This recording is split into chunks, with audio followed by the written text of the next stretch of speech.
Hi everyone, I am Bushra Ansari. I am currently a PhD scholar under Dr. Sanat ke Biswas and I am working at Space Systems Laboratory IIIT Delhi. As we are all familiar of the GPS signals, so the GPS signals are mainly used for positioning, navigation and timing information. But apart from that, these GNSS or GPS signals can be used for space-based remote sensing as well. And this technique is termed as GNSS-Reflectometry. In GNSS-Reflectometry, the GNSS signals are utilized in a bistatic radar configuration to estimate the land geophysical parameters. In our research, we have basically used NavIC-L5 signals. NavIC is basically India's own GPS, and here we have used those NavIC-L5 signals for land surface remote sensing using the GNSSR technique. This technique has a lot of applications and it will be helpful in climate monitoring, agriculture resource optimization, cyclones, floods and drought forecasting and monitoring as well. The major goal and objective of research is as follows. So the major goal is basically focused on performing reflectometry analysis and developing software-defined radio-based receiver for NavIC reflectometry applications. The long-term goal is to explore the usage of this for soil moisture monitoring in the agriculture sector and also to extend this technique for other remote sensing applications. There are several advantages of GNSS reflectometry technique. So first is it basically provides the 24-hour coverage because of the continuous availability of the GNSS signals. Also, it uses the existing GNSS satellites as the transmitters. Hence, it is a versatile and a cost-effective complement of existing Earth observing systems. This technique allows retrieval of geophysical parameters and that can be of interest for both scientific and commercial point of views. Here in figure 1 we have shown a GNSS reflectometry geometry. So here basically this NavIC satellite is used as the transmitter, so we don't have to spend money on setting this transmitting equipments. We just need to develop a payload and that payload can be placed either on a drone or an UAV, or it can be on board a low Earth orbit satellite.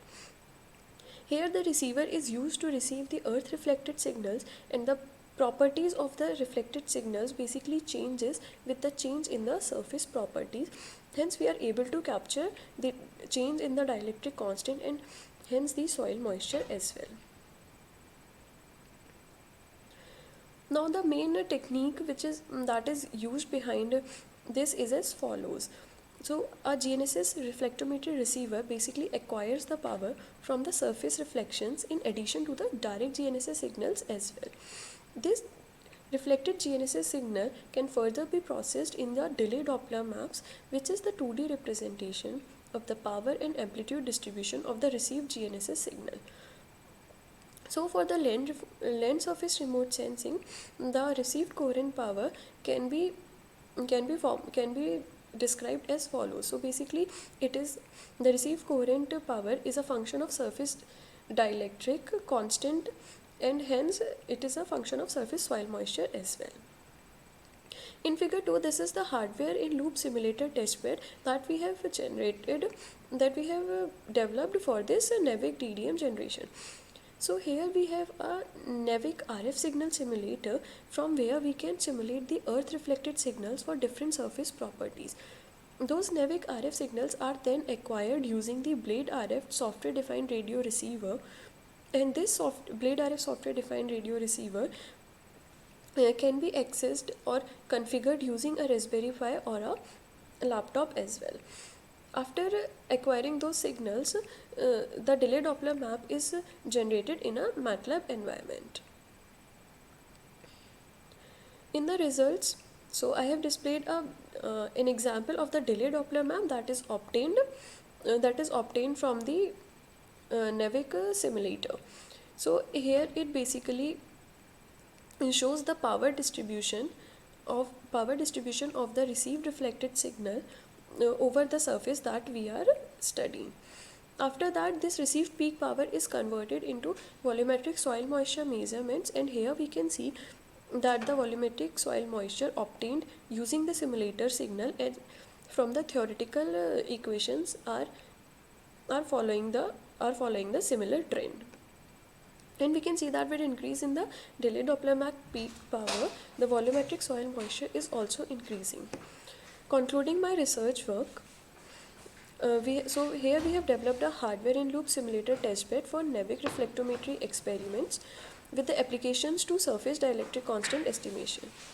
It can also be helpful for the real-time monitoring, and the possibility of on-demand remote sensing applications is also feasible using the GNSS-Reflectometry technique. The proposed research work will also be helpful in benchmarking during setting up a real-time reflectometer receiver using the NavIC-L5 signals. Thank you.